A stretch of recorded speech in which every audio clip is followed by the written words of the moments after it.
ఎలా ఉన్నాయి మిర్చి రేట్లు? ఎలా ఉన్నాయి గిట్టుబాటు? 12,000, 10,000, 9,000, 7,000 అట్లా అమ్ముతున్నాయి మేడం.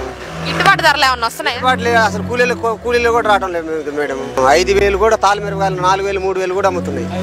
500 రూపాయల కూలీ అట్లా ఉంది పరిస్థితి మేడం. ఇంత ముందు జగన్మోహన్ రెడ్డి ఉన్నప్పుడు 25,000, 27,000, 30,000 కూడా మిని. ఆ రోజు రైతు చిరునవ్వు నవ్విండు.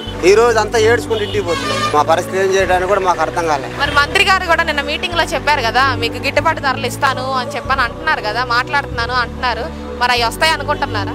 అవి వస్తాయని నమ్మకం లేదు మేడం. అవి వచ్చినాడు వాళ్ళు ఇచ్చినాడు మేము తీసుకున్నాను. ఎలా బతకాలి అసలు? మాకు కష్టమే బతకటం కూడా. జగన్మోహన్ రెడ్డి గారి హయాంలో రైతులు అనే వాళ్ళు సంతోషంగా ఉన్నారా? అందరం సంతోషంగా ఉన్నాం, నవ్వుతూనే ఉన్నాం మేడం. సంక్షేమ పథకం కూడా ఇచ్చారు కదా, రైతు భరోసా అని. ఆయన భూమి మీద పుట్టినోడు ప్రతి ఒక్కరికి డబ్బులు వేసిండు మేడం. ప్రతి రైతన్నకు ఆ రైతన్న కుటుంబానికి మంచి జరిగిస్తూ 65,500 రూపాయలు ఒక్క వైఎస్ఆర్ రైతు భరోసా పిఎం కిసాన్ అన్న ఒకే ఒక్క కార్యక్రమం ద్వారా ప్రతి రైతన్నకు కూడా మంచి జరిగిస్తూ ఇవ్వడం జరుగుతా ఉంది.